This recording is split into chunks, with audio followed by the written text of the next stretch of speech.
Hai sobat horor, apakah kalian pernah mendengar jika barang-barang peninggalan orang yang sudah mati tidak boleh dipakai oleh sembarangan orang? Kenapa demikian ya? Mungkin karena orang yang memiliki barangnya hanya suka jika dipakai oleh keluarganya. Kalau sampai orang lain yang akan memakainya, fatal akibatnya. Bisa saja kematian yang akan ia dapat. Ini hanya sebuah karangan. Di sebuah rumah besar tinggal satu keluarga kecil beserta pembantu rumah tangga. Kehidupan yang sangat tentram, nyaman berada di rumah itu. Salah satu anggota keluarga, sebut saja namanya Anto. Ia anak keempat dari 5 bersaudara. Ia sangat suka mengoleksi sepatu-sepatu branded karena sudah jelas mereka dari kalangan orang-orang berada.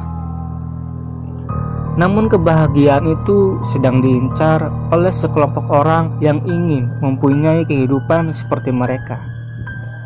Tanpa mereka sadari, mereka itu sedang diawasi oleh 2 orang dari jarak jauh, memperhatikan aktivitas mereka.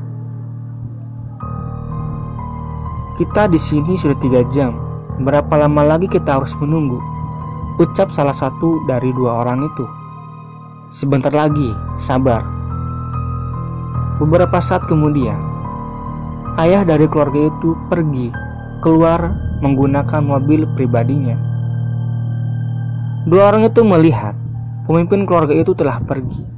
Lalu mereka mengikuti dari belakang menggunakan motor.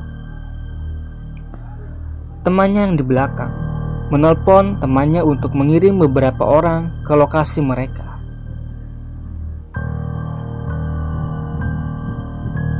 Pemimpin keluarga itu tidak tahu bahwa dirinya dalam bahaya.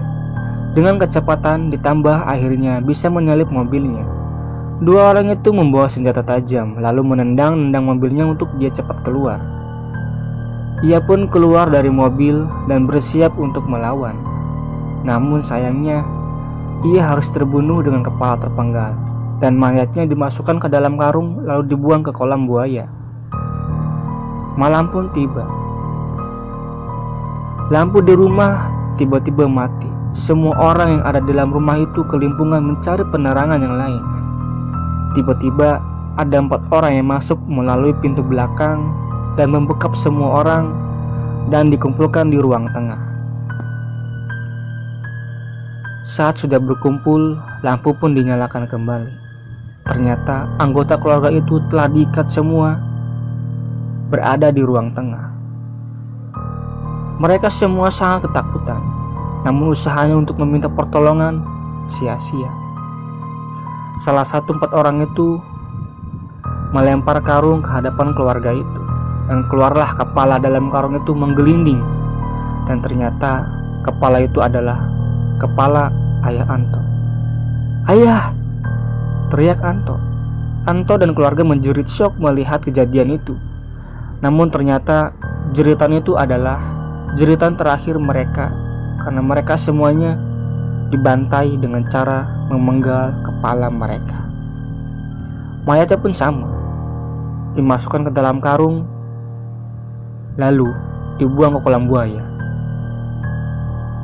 Rumahnya dibakar untuk menghapus semua bukti-bukti yang ada. Tidak semuanya mati, ternyata masih ada yang hidup. Ia adalah pembantu rumah tangga, dan ternyata dialah dalang dari semua ini. Mereka pun merampas semua harta benda yang ada di rumah itu, termasuk sepatu Anto. Lalu mereka pergi. Setelah membakar rumah itu, 1 minggu setelah pembantaian itu, pada malam hari, sebut saja namanya Sujo, salah satu dari anggota 4 orang pelaku itu. Ia mencoba memakai sepatu rampasannya dan berkaca di cermin. Betapa kagetnya ia melihat sosok yang sangat menyeramkan, sangat mengerikan. Tiba-tiba ia diangkat ke atas ke arah kipas angin besi sampai terpotong-potong habis oleh kipas dengan kecepatan tinggi.